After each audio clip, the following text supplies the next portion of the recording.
Buah huli itu cuma kiasan aja. Sebenarnya wujud aslinya tuh nggak ada. Justru buah huli itu cuma kiasan untuk menggambarkan hubungan seksual aja. Karena kalau secara istilahnya aja kata huli itu kan berarti kekal. Makanya dengan adanya hubungan seks itu, manusia bisa melahirkan keturunan. Dengan demikian, ras manusia tidak akan punah atau terputus. Atau bisa dikatakan manusia itu bisa kekal gitu. Wah, ini bakal menarik juga nih buat dibahas. Kalau memang huldi itu merupakan buah keabadian, lantas kenapa ketika Adam dan juga Hawa berhasil memakannya, keduanya justru tidak hidup abadi, justru tetap saja diturunkan ke muka bumi. Dan mereka berdua juga tetap mengalami kematian. Simak video ini sampai selesai ya guys, supaya kalian terhindar dari kesalahpahaman.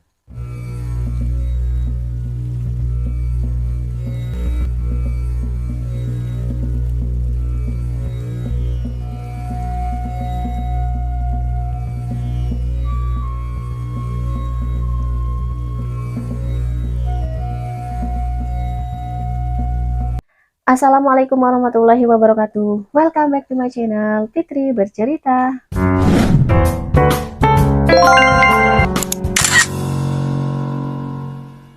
Oke guys, malam ini aku bakal jawab salah satu pertanyaan yang muncul di konten aku sebelumnya. Beliau ini bertanya begini guys. Aku pernah dengar soal buah huli yang dimakan Nabi Adam. Ada yang berpendapat bahwa itu sebenarnya bukan buah, melainkan kiasan. Yang dimaksud buah huli sebenarnya adalah kiasan untuk menggambarkan hubungan seksual. Karena dilihat dari istilahnya huldi yang berarti kekal. Maka dengan melakukan hubungan seks, manusia bisa melahirkan keturunan. Dengan demikian, ras manusia tidak akan terputus alias kekal. Cuma aku nggak tahu apakah itu emang ada dasarnya atau enggak, gitu katanya. Oke, sebelum aku jawab, jujur aku mau ucapin terima kasih banyak buat PHRE Alkisah yang udah simak video aku dan juga kasih ide yang sangat menarik banget guys. Insya Allah kita bahas malam ini ya guys. Semoga bisa difahami dengan baik ya. Amin. Nah, sebenarnya rencananya tuh malam ini aku udah mulai upload kisah wanita hebat zaman Rasul sih. Tapi insya Allah kita undur upload Rabu atau Kamis aja ya.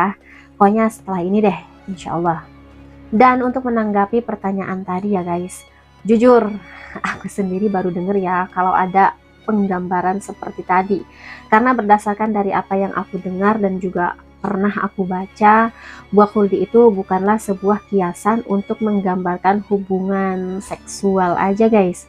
Ya justru sebenarnya penamaan huldi itu bukan Allah yang kasih loh guys. Allah tidak menyebutkan nama secara khusus dari buah pohon yang Allah larang untuk didekati Adam dan juga Hawa di surga itu guys.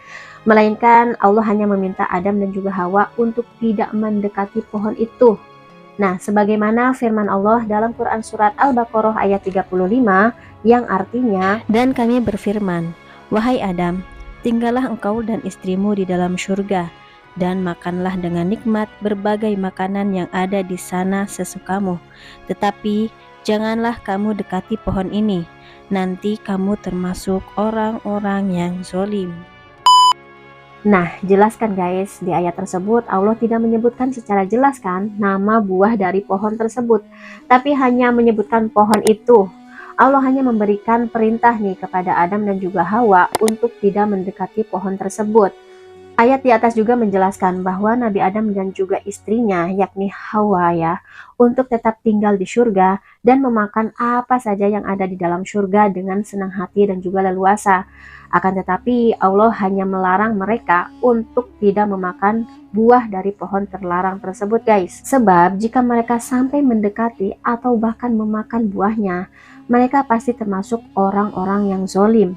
Dan kezoliman ini ya karena akibat telah membangkang perintah Allah Subhanahu wa taala. Dan adapun lafaz wala taqraba hadhihi syajarah, maka sebenarnya itu merupakan ujian Allah untuk Nabi Adam ya guys. Umumnya memang sebagian besar dari kita memahami pohon yang terlarang yang dimakan Nabi Adam alaihi salam adalah bentuk sejenis buah ya kan. Seperti halnya buah anggur, apel, pisang, dan masih banyak lainnya guys. Dan para ulama pun sebenarnya berselisih pendapat tentang apa pohon terlarang tersebut guys. As-Sudi mengatakan dari seorang yang menyampaikan kepadanya dari Ibnu Abbas, pohon yang dilarang untuk dimakan Nabi Adam alaihi salam adalah anggur. Hal serupa juga dikatakan oleh Sa'id bin Zubair dan beberapa orang sahabat lainnya, bahwa lafaz wala taqroba hadhihi sajaroh itu adalah pohon anggur. Namun kaum Yahudi ini mengklaim bahwa pohon yang terlarang itu adalah pohon gandum guys. Dan sebenarnya setelah ditelusuri lagi, pendapat tersebut itu berasal dari Rabbi Yehuda. Ini merupakan riwayat Israiliyat dari orang-orang Yahudi guys. Sebenarnya nama Hudli sendiri adalah pemberian dari iblis ketika merayu Adam guys. Coba kita lihat firman Allah selanjutnya dalam Quran surat Toha ayat 120. Maka setan membisikkan pikiran jahat kepadanya. Ia berkata, "Wahai Adam, maukah aku tunjukkan kepadamu pohon khuldi atau keabadian dan kerajaan yang tidak akan binasa?" Nah jelas ya guys, pada ayat tersebut kata khuldi ini berarti kekal kan atau keabadian. Nah hal ini merupakan sebutan dari iblis aja sebagai upaya tipu dayanya kepada Nabi Adam. Dia pokoknya meyakinkan Adam kalau memakan buahnya akan menjadi bebas dari kematian ataupun hidup kekal abadi gitu guys. Pohon keabadian itulah yang memunculkan nama buah huldi. Sedangkan sebenarnya ya secara eksplisit pun kata buah tidak disebutkan di dalam ayat tersebut ya guys.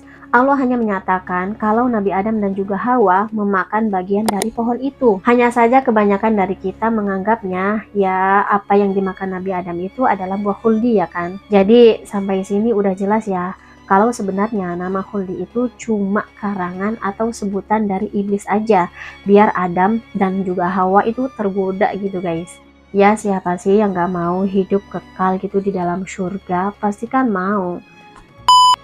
Nah kalau bentuk ataupun jenis pohonnya bisa aja nih sebenarnya pohon itu ya merupakan pohon-pohon seperti biasanya yang udah diketahui dan juga dikenal oleh Adam dan juga banyak tumbuh di surga ya kan. Hanya aja khusus pohon yang satu itu benar-benar Allah larang gitu. Atau bisa juga kalau memang misalkan pohon itu ya memang satu-satunya yang tumbuh di surga. Dan sebenarnya Adam juga udah tahu namanya apa. Ya intinya nggak ada yang tahu juga pohon atau buah apa yang sebenarnya dimakan oleh Adam dan juga Hawa ya kan.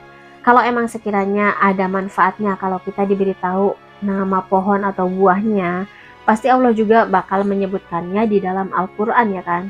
Jadi udah jelas banget buat kita ya guys, kenapa Allah memilih tidak menyebutkan nama ataupun pohon tersebut ya guys. Ya udah jelas banget buat kita ya guys, kenapa Allah akhirnya tidak menyebutkan secara khusus nama ataupun buah yang terlarang tersebut guys.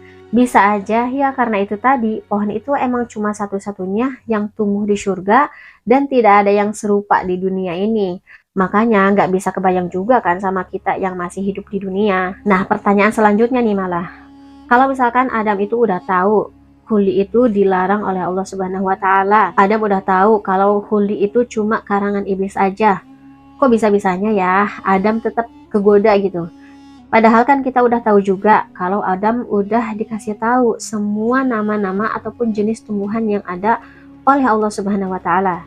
Jadi guys, perlu digarisbawahi ya.